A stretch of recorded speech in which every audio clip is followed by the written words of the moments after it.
fisioterapi harus lebih banyak dikenal. Jadi kita pun yang muda-muda, yang mahasiswa, cintai profesi kalian sedari sekarang gitu kan. Ibarat dari situ kalian akan bisa mencoba mensosialisasikan atau memberikan edukasi kepada masyarakat bahwa pentingnya peran kalian fisioterapi di masyarakat itu seperti apa.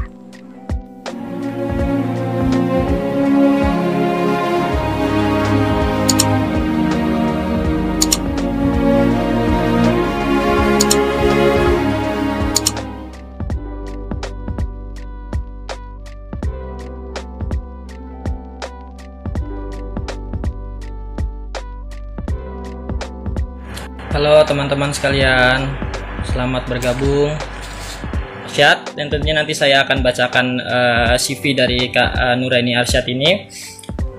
Dan juga tentunya teman-teman sekalian, harapan kita sama-sama dalam kegiatan malam hari ini, malam yang berbahagia ini, ilmu-ilmu yang nantinya akan diberikan oleh Kak Nora ini ya, bisa tersampaikan ke teman-teman sekalian yang insya Allah nantinya akan menjadi ilmu yang bermanfaat, akan menjadi amal jariah untuk teman-teman sekalian nantinya. Baik, untuk itu tidak perlu waktu lama, saya akan membacakan CV dari Kak Nora. Berhubung juga Kak Nora nih sepertinya udah masuk ya, sudah online. Oke, baik, untuk CV-nya Kak Nora, nama lengkapnya itu Nuraini Arsyad. Tempat tanggal lahir itu di Ujung Pandang pada tanggal 8 Mei 1988. Yang alhamdulillah Kak Nora pada saat ini instansinya itu bertepatan di Universitas Binawan. Nah, dari pengalaman kerjanya nih teman-teman, pengalaman kerja Kak Nora ini dari bulan Juli 2019 sampai Desember 2012 merupakan asisten chiropraktik di PT City Life Indonesia. Dan pada tahun 2013 sampai 2016 beliau bekerja di menjadi fisioterapis di Rumah Sakit Keramat 128 Jakarta Pusat. Pada tahun 2017 sampai 2018 beliau juga pernah menjadi fisioterapis di Timnas Futsal Indonesia ya. Tentunya teman-teman yang suka sport bisa berinteraksi nantinya ke depannya dengan Kak Nora. Dan pada tahun 2015 sampai sekarang Kak Nora ini sebagai praktisi fisioterapi di Fisio Optimal Indonesia. Pada tahun 2013 sampai sekarang beliau mengajar di Fakultas Fisioterapi Universitas Binawan. Nah, dari riwayat pendidikan beliau pernah menjadi mahasiswa D3 fisioterapi di FKUI Jakarta pada tahun 2006 sampai 2009. Dan pada tahun 2010 sampai 2012 beliau melanjutkan D4 fisioterapi di Stikes Binawan Jakarta. Dan pada tahun 2016 sampai 2020 beliau mengikuti pasca sarjana penelitian dan evaluasi pendidikan di Universitas Negeri Jakarta. Nah, untuk pelatihannya teman-teman, karena berhubungan juga menyesuaikan tema, karena ini banyak banget pelatihan 5 tahun terakhir dari beliau, Masya Allah banget ya teman-teman.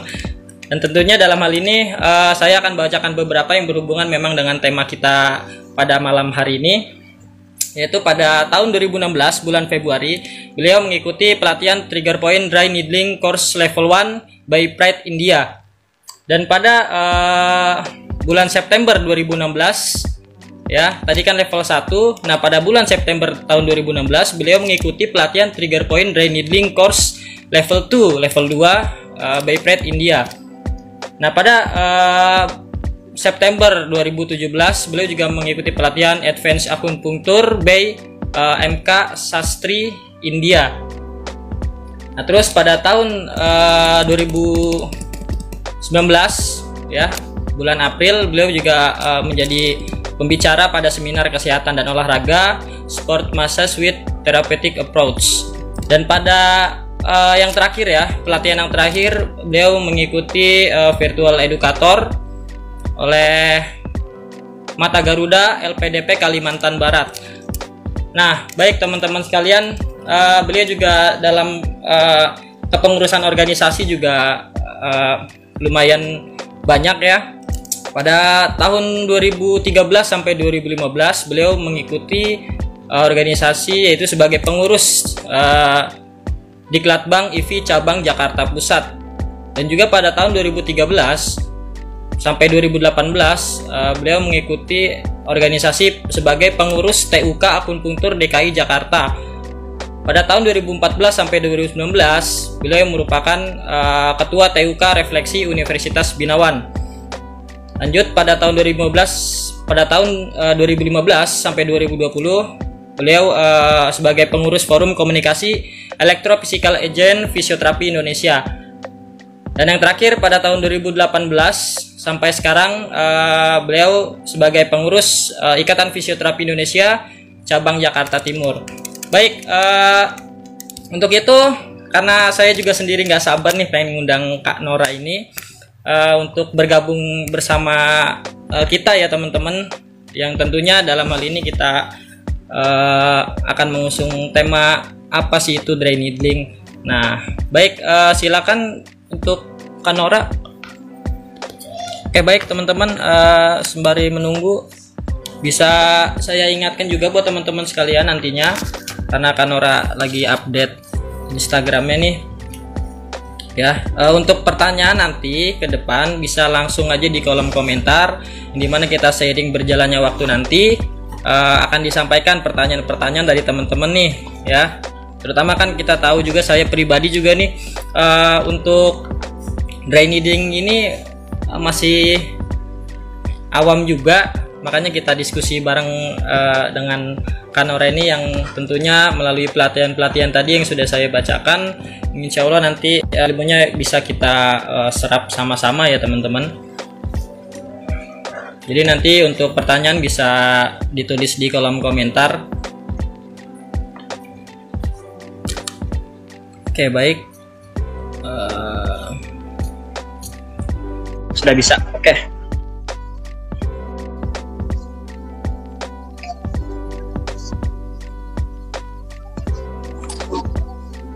Halo, Assalamualaikum Kak. Waalaikumsalam. Aduh, Agak-agak update dulu tadi Kak ya. Iya, nggak apa-apa. Gimana Kak kabarnya? baik, alhamdulillah. Alhamdulillah.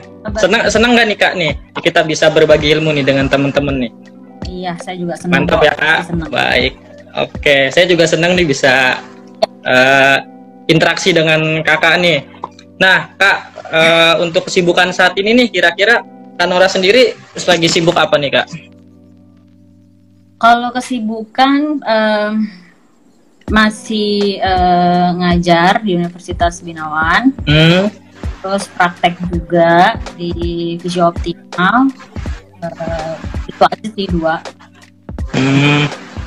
Di Universitas Binawan saya juga punya temen Kak.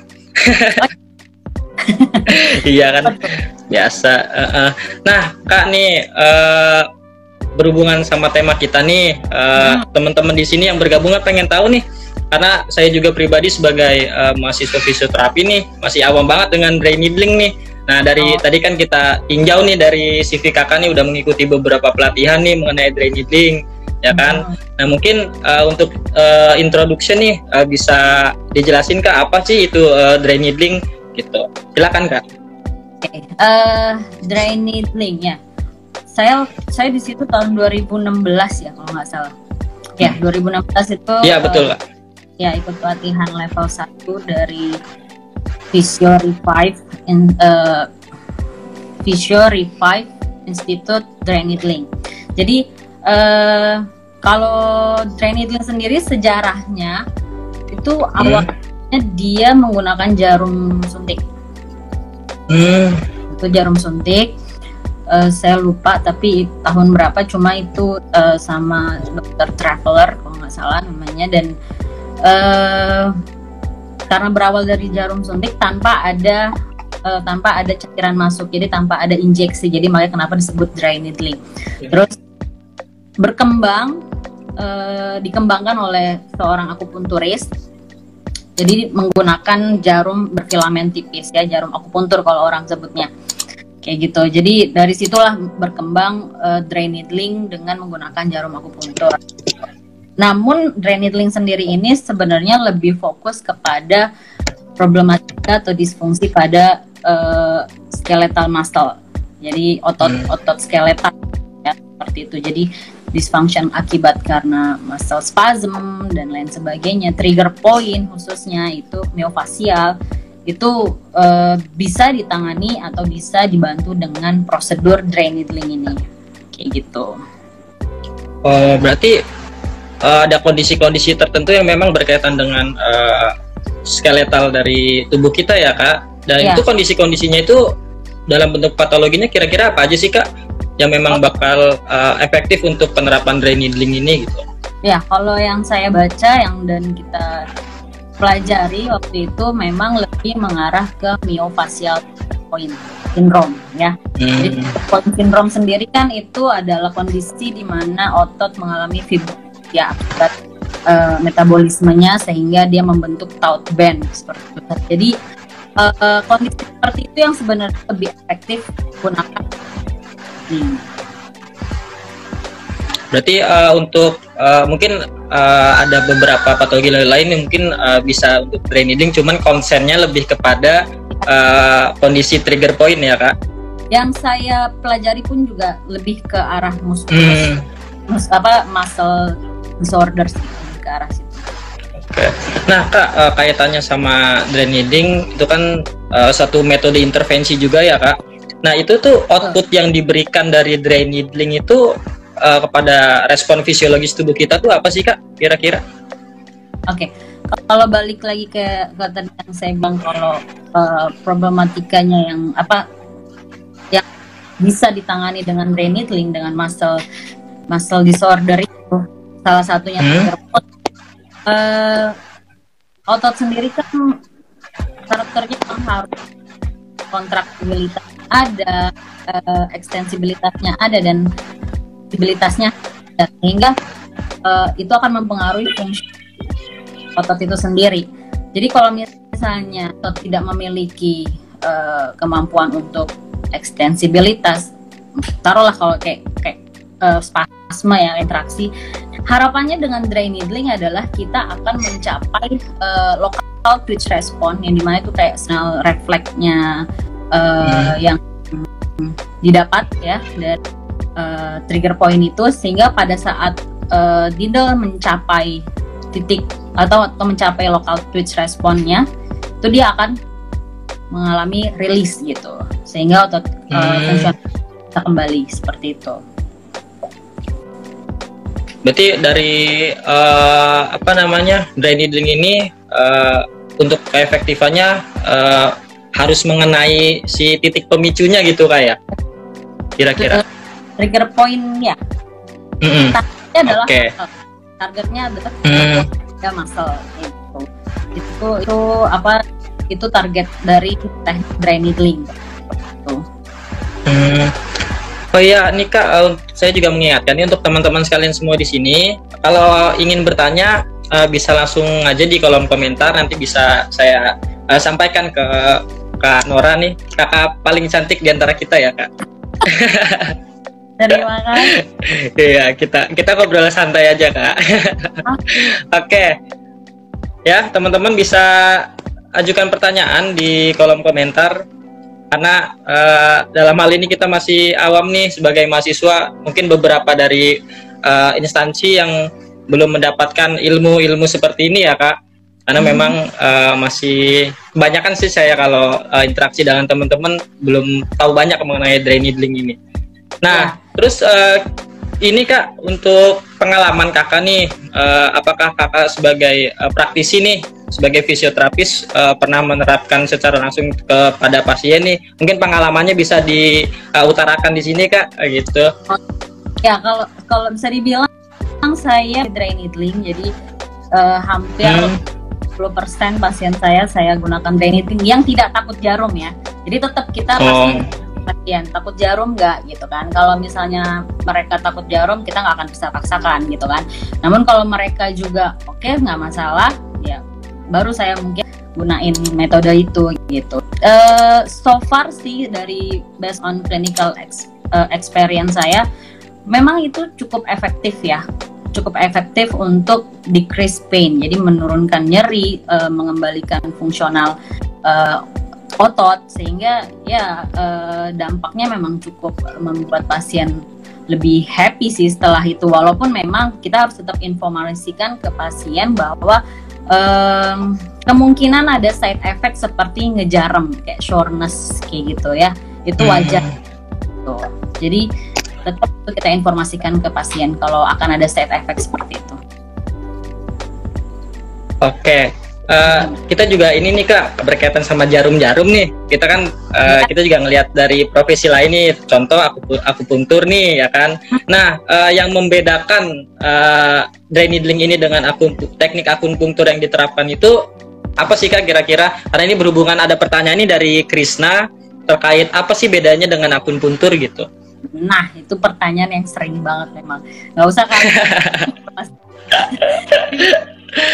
Akupuntur jelas dia adalah metode sinus alternatif di mana dia menggunakan titik meridian. Jadi titik meridian itu sudah ada dari dulu. Titik meridiannya sudah ada dan tersebar di seluruh badan gitu kan, sehingga seorang akupunturis akan lebih mengikuti titik meridian itu, dan dia akan berdasarkan energi. Jadi dia punya proses sendiri, sehingga dia akan melihat energinya kurang atau energinya lebihan, itu bisa mengatur dengan titik-titik meridian seperti itu. Namun kalau dry needling sendiri dari awal pun dia memang sudah fokus kepada penanganan nyeri pada muskuloskeletal muscle ya. Jadi target dia adalah otot kayak gitu. Jadi target dia adalah otot yang mengalami dysfunction. Jadi kayak salah satunya myofascial itu dan juga adanya trigger point itu seperti itu, muscle spasm atau muscle inactive, itu sangat bisa menggunakan metode dry needling kayak gitu. Jadi bedanya kalau akupuntur otomatis dia pakai titik meridian atau akupuntur point gitu. Di akupuntur sendiri sebenarnya dia juga ada mengikuti titik nyeri. Jadi misalnya sakitnya di mana, itu ditusuk di situ. Dan dia lebih penetrasi jarumnya tidak dalam. Ya, kalau penetrasi jarumnya tidak dalam. Nah, di dry needling sendiri sebenarnya dibagi dua ya. Dry needling itu ada deep dry needling, ada juga yang superficial. Dari tahun 2005 itu Pedri orang India dia mengembangkan dry needling dengan penetrasi jarum di atas trigger point. Jadi dia tidak sampai ke muscle. Trigger pointnya ya? Tidak sampai. Nggak sampai ke muscle-nya? Betul, ke muscle. Jadi dia cuma di atas karena targetnya adalah superficial peripheral nerve kayak gitu. Jadi lebih ke permukaan ya Kak berarti ya? Betul. Dan itu dikembangkan 2005. Ada beberapa penelitian yang mengatakan ada efektif, namun ada juga yang mengcompare dua teknik itu, di mana dry needling intramuskular yang masuk ke otot itu masih lebih efektif sih, walaupun memang belum banyak penelitian yang menggunakan RCT ya, dan butuh beberapa penelitian lebih lagi sih ya, untuk bisa mengkonfirmasi evidence yang saya baca gitu. Ada literatur reviewnya, ada. Maksudnya ada itunya. Oke. Ya gitu teman-teman sekalian ya, mungkin masih teman-teman pada bingung nih apa sih perbedaannya. Jadi tadi penjelasan dari Kak Nora tuh kalau akupuntur lebih kepada titik mediasi ya Kak. Apa tadi Kak? Meridian ya. Kalau fisioterapi sendiri lebih kepada konsennya itu lebih ke patologi atau titik nyerinya gitu Kak ya. Ya, dan satu lagi. Sebagai informasi aja sih, maksudnya memang sih saat ini masih kontroversi ya. Jadi dry needling nih teknik siapa? Teknik akupuntur atau teknik profesi itu masih kontroversi memang. Namun kalau kita lihat dari perbedaan target, saya bilang ya harusnya bisa dibilang berbeda dengan akupuntur ya. Gitu. Tapi ya penelitian lebih banyak sih untuk membuktikan. Sama kayak ini, kayak tukang urut sama fisioterapi ya. Masih ada kontroversi kan dulu-dulu, cuman kan sekarang udah banyak nih dari mahasiswa-mahasiswa yang udah bisa mengedukasi masyarakat ya kan, terkait apa sih bedanya tukang urut dengan fisioterapi. Nah, ini juga ada pertanyaan nih Kak dari Krisna Wijaya. Mau bertanya indikasi pemakaian dry needling ini, mau bertanya indikasi pemakaian dry needling dan apakah pasien dengan gangguan gula ada risiko menggunakan dry needling gitu Kak. Jadi yang pertama untuk indikasinya terlebih dahulu nih, untuk pemakaian dry needling itu apa, dan terkait dengan adanya gangguan gula, apakah ada risk faktornya nih terkait hal itu. Silakan ya, Kak. Nih banyak banget nih. Seperti aku udah kan, kalau indikasinya mengarah kepada gangguan muscle skeletal ya, dia muscle spasm, muscle inactive, muscle trigger point syndrome, trigger atau myocardial trigger point syndrome, itu sangat bisa efektif menggunakan needling ini. Namun kalau apakah dengan gangguan gula, maksudnya dengan gangguan metabolisme ya, so far sih memang belum ada arah, belum ada literatur yang mengatakan ada resiko besar terhadap pasien yang punya metabolisme.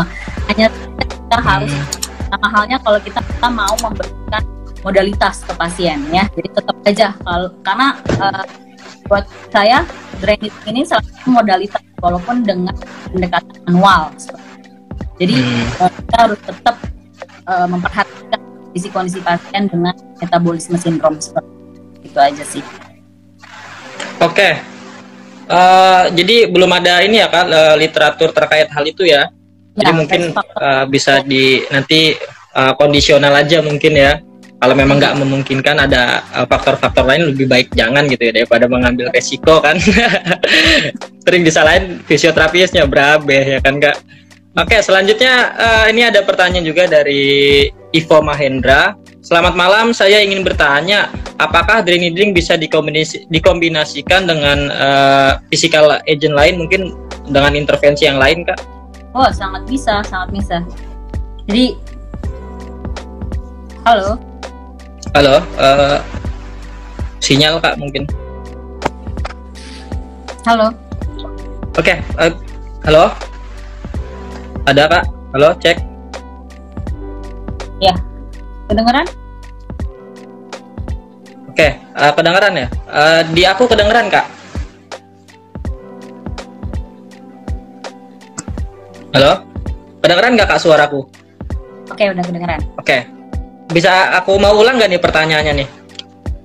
Boleh. Oke, tadi pertanyaan dari Ivo Mahendra. Selamat malam, saya ingin bertanya, apakah dry needling bisa dikombinasikan dengan physical agent lain?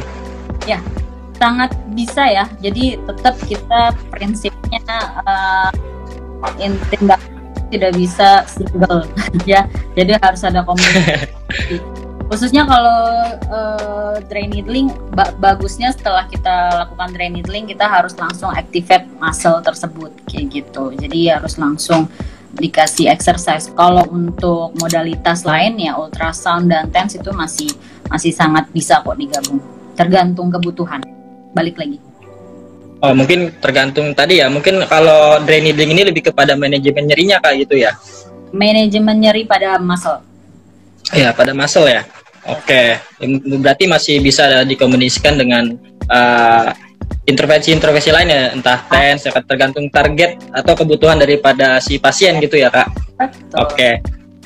Nah, dari saya nih Kak tadi terkait aspek-aspeknya kan tadi mungkin terkait sama muskuloskeletal aja. Nah, apakah ada aspek-aspek lain mungkin dari neurologikalnya atau dari aspek-aspek yang lain? Apakah ada gitu dari diri ini sendiri gitu? Neurological, kondisi neurologikal ya. Untuk pasien stroke ada saya temukan memang dia efektif untuk kondisi kondisi pasien stroke itu kan. Jadi namun kalau kita telaah lagi tetap aja dalam kondisi patologi neuro itu kan tetap aja harus ada pendekatan ke arah muskuloskeletalnya ya, maksudnya nggak fokus terhadap to build the postural control, tapi kita juga harus mengembalikan fisiologi secara dari struktural otot tersebut gitu kan. Salah satunya dengan kita aktivasi ototnya. Dengan dry needling itu sangat membantu ya. Ada penelitiannya, dia compare antara dry needling intramuskular dengan shah needling. Shah needling itu dia kayak cuma jarum di tap masuk dan dia penetrasinya cuma sampai kulit kayak gitu. Itu ada lagi, itu dia compare masih lebih efektif dengan menggunakan dry needling intramuskular gitu, karena harapannya kan kayak tadi ya, kita ingin mentargetkan kita mencapai local twitch response yang dapatkan dari refleks spinal refleksnya itu.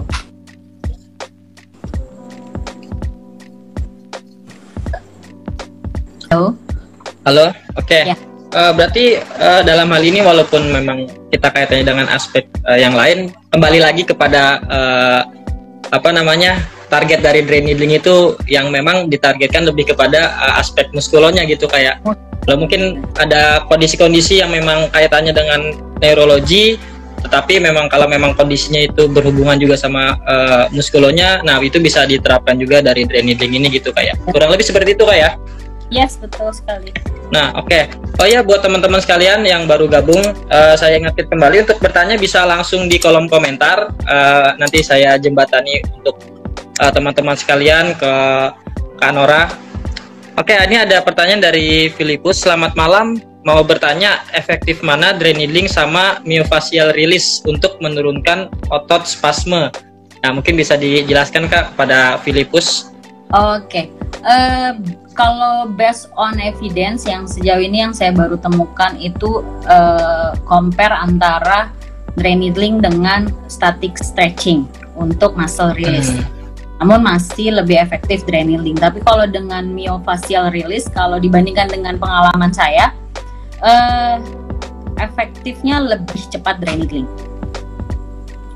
Oh, mungkin secara jangka pendek sama jangka panjangnya berbeda mungkin kayak. Kalau mungkin dry needling lebih kepada jangka pendeknya untuk mengurangi nyeri itu lebih efektif. Tapi kalau untuk jangka panjangnya mungkin bisa melalui intervensi yang lain. Gitu kurang lebih gitu Kak. Oke. Gitu. Ya Filipus, jadi bedanya seperti itu, lebih efektif kalau untuk memang jangka pendek ya. Untuk mungkin kalau saya baca literatur yang saya baca sempat juga itu dari pasca dry needling ini itu sekitar 48 sampai 72 jam itu efektif gitu Kak ya. Yes. Tergantung ketepatan sih, karena dry needling ini dipengaruhi dari ketepatan kalian dalam melakukan penetrasi jarumnya gitu. Jadi kalau misalnya kalian mencapai target local twitch response atau minimal di motor point-nya itu kalian bisa mencapai hasil yang signifikan ya. Tapi kalau kayak ibaratnya lakuin penusukan tapi nggak tahu itu letaknya di mana, kamu nggak tahu itu jarumnya di mana. Jangan main tusuk-tusuk aja gitu kayak. Anak orang soalnya main tusuk-tusuk aja. Kalian harus, anatomi kita tuh harus benar-benar benar. Pelpitnya kita ke otot tersebut itu harus dapat gitu sih. Nah Kak, tadi terkait sama harus kita tahu nih titik-titik tersebut. Nah mungkin teman-teman di sini pada belum tahu nih untuk mengidentifikasi titik-titik yang memang itu titik pemicu daripada trigger point itu seperti apa sih Kak untuk melakukan intervensi dry needling ini? Trigger point itu otomatis berada di muscle belly ya. Jadi dia ada di muscle belly sehingga kita bisa palpate muscle belly otot yang ingin kita tusuk, misalnya bicep. Ya udah, kita cukup lakukan kontraksi isometrik, kita lihat mana otot di mana yang kita bisa rasain kontraksi, oh itu di bicep, dan kita tinggal cari titik trigger point-nya atau titik nyerinya di mana. nodul atau taut bandnya itu di mana, kayak gitu. Nah, itu bisa secara palpasi gitu mungkin bisa dirasakan atau enggak Kak kira-kira? Palpasi bisa, Oh, sama palpasi. kayak mau nyari buat mau mijet lah ibaratnya, kayak gitu. Cuma kalau otot itu kan layer ya, ada layernya ya. Jadi kita harus pastikan, misalnya nih, kalau target kita kita pengen di mana namanya, bicep nih, bicep sama brachialis kan kayak agak mepet ya. Nah, kita harus pastikan nih, ini benar di bicep atau justru di brachialisnya gitu. Itu harus dipastikan. Berarti landasan anatominya nih harus kuat gitu ya. Ya, buat teman-teman sekalian di sini perlu diketahui juga, kita sebagai fisioterapi memang harus berlandaskan anatomi yang kuat, karena kaitannya dengan brain needling ini kita harus benar-benar bisa menerawang nih otot-otot mana yang memang sebagai titik pemicu ya kan, karena memang ini berpengaruh pada keefektifan daripada penerapan brain needling ini. Nah, terus ini juga ada pertanyaan dari Ginting Ninta terkait dengan kedalamannya, tusukannya tuh gimana Kak gitu. Kedalaman tusuknya itulah.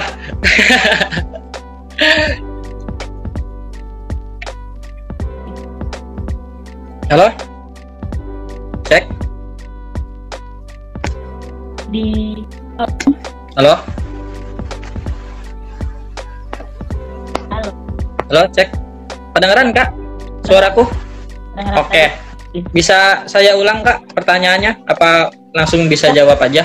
Baca. Jadi kalau tusukannya itu ya tergantung kedalaman jaringannya gitu kan. Kalau misalnya ketebalannya ya, belum lagi kalau orang gemuk ya kan. Terus belum lagi kalau misalnya ototnya dalam gitu kan. Ya tergantung kedalaman jaringan sih. Toh juga panjang kan macam-macam, ada yang dari 0,25, 0,30 sampai 100 itu ada sebenarnya, cuma jarang dijual. Paling panjang itu 0,75 kayak gitu. Nah, tekniknya sendiri memang harus workshop sih ya. Jadi biar karena adanya teknik partikular, ada teknik trading, macam-macam tekniknya. Jadi kita ngambil ototnya dari mana gitu kan, itu ada. Better sih kalau misalnya memang pengen update skill, saya rekomend sih kalau untuk brain needling better ikut. Jadi itu saran dari Kanoran ya, ini karena berhubungan ini ilmu baru juga nih di Indonesia kan, ya Kak ya. Jadi kita sebagai fisioterapi nih, terutama juga sebagai akademisi nantinya untuk memajukan fisioterapi harus mengembangkan ilmu-ilmu terbaru gitu Kak ya. Ya karena kan kita biar bisa bersaing ya kan, bersaing dengan global. Di luaran sana mungkin teknik brain needling udah sangat banyak dipakai. Udah maju lah istilahnya ya, udah bener-bener penerapannya udah nggak awam lagi, nggak kayak kita. Ini bentuk-bentuk pelatihan aja kalau kita kan, latihan segala macem, bahkan manajemen nyeri seperti apa paling ngerais. Lihat muskulo. Oke, selanjutnya ini ada pertanyaan lanjutan dari Ginting Ninta tadi. Ini untuk lama jarum itu menempel di otot tuh berapa lama sih Kak?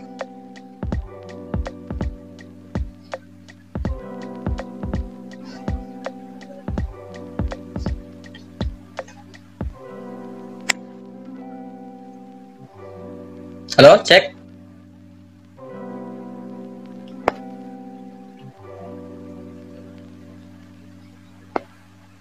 Halo? Halo Kak?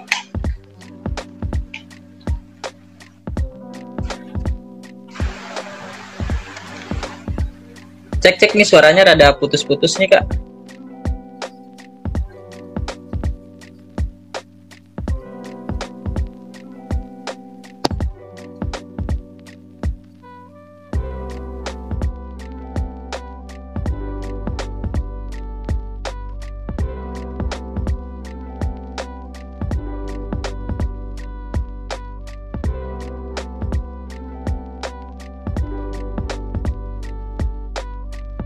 Ada pendasinya teman-teman ya dari Kak Nora nih. Oke, ini bergabung kembali.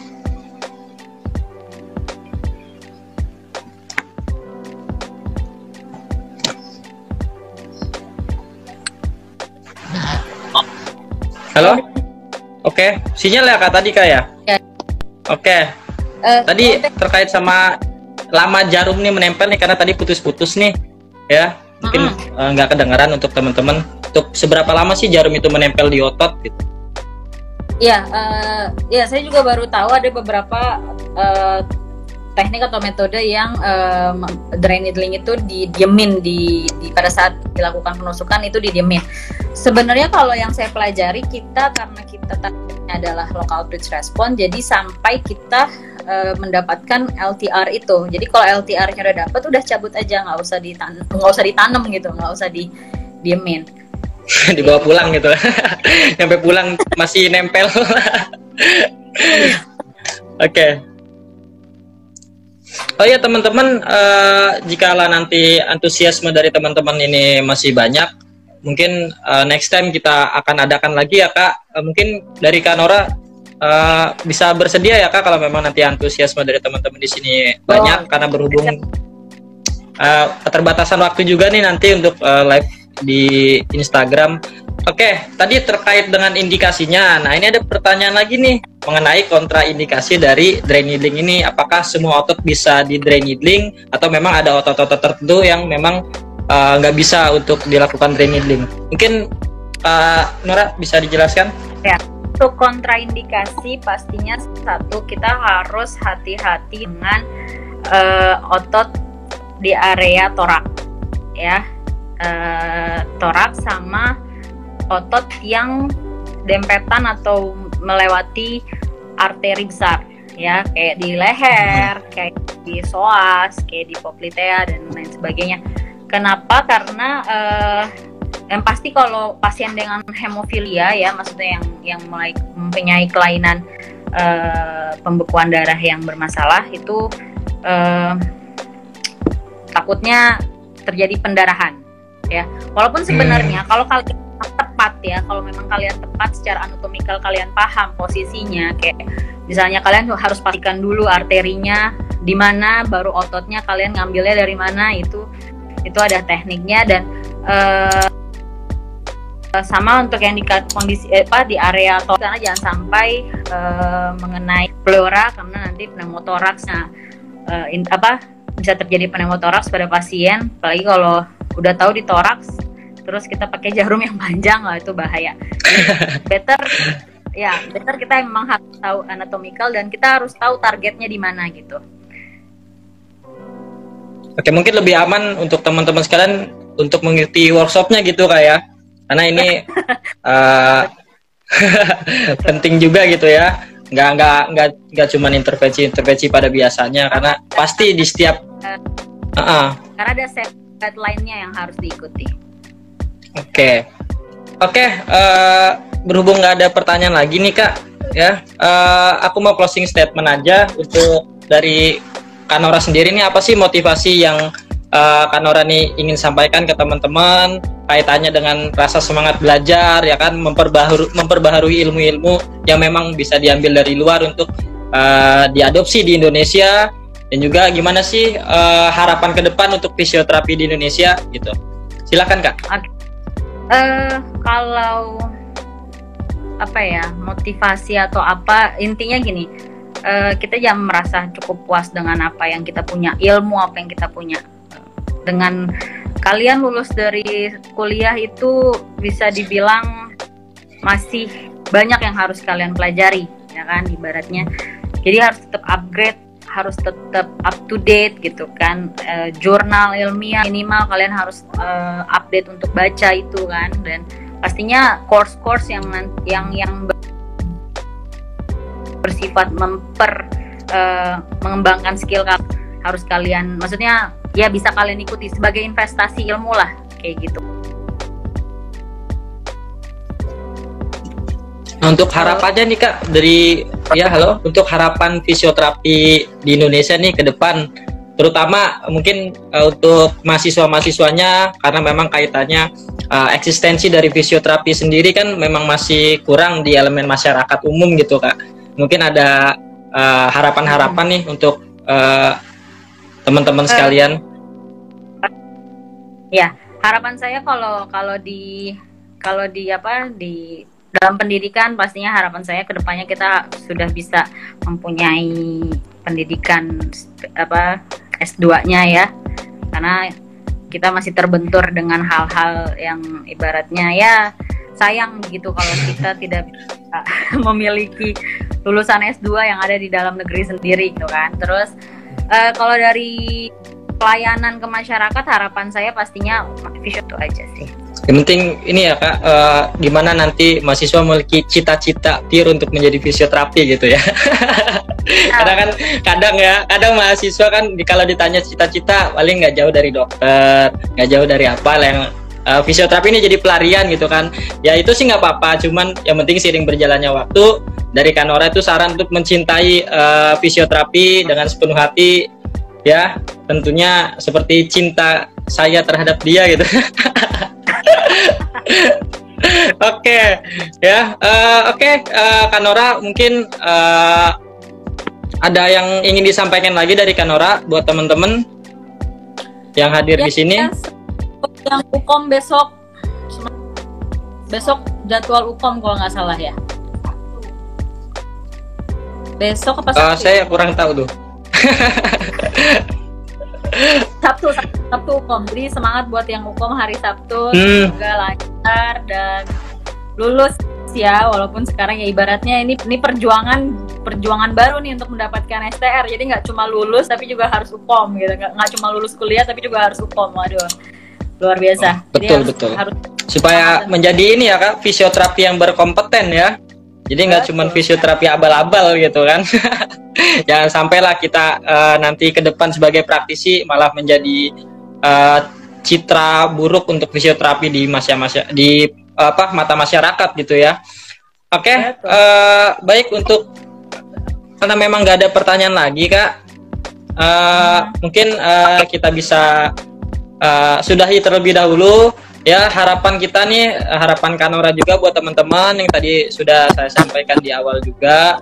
Harapan dari kegiatan-kegiatan diskusi seperti ini, ngobrol santai seperti ini, ya dapat bermanfaat untuk teman-teman sekalian. Ya, serap banyak-banyak ilmu dari Kanora pada malam yang berbahagia ini. Yang tentunya nanti iya betul, ilmu yang diberikan oleh Kanora ya kan bisa menjadi amal jariah nanti di akhirat. Amin. Oke. Kanora, terima kasih banyak. Mohon maaf jika ada salah-salah kata. Mohon maaf juga kalau memang tadi ada teknis ya, kesalahan teknis, susah ngundangnya. Ya, oke, baik. Akhir kata saya ucapkan terima kasih kepada teman-teman semua. Semangat belajarnya, kita memajukan fisioterapi bersama-sama untuk masa depan fisioterapi Indonesia yang lebih baik. Baik, assalamualaikum warahmatullahi wabarakatuh.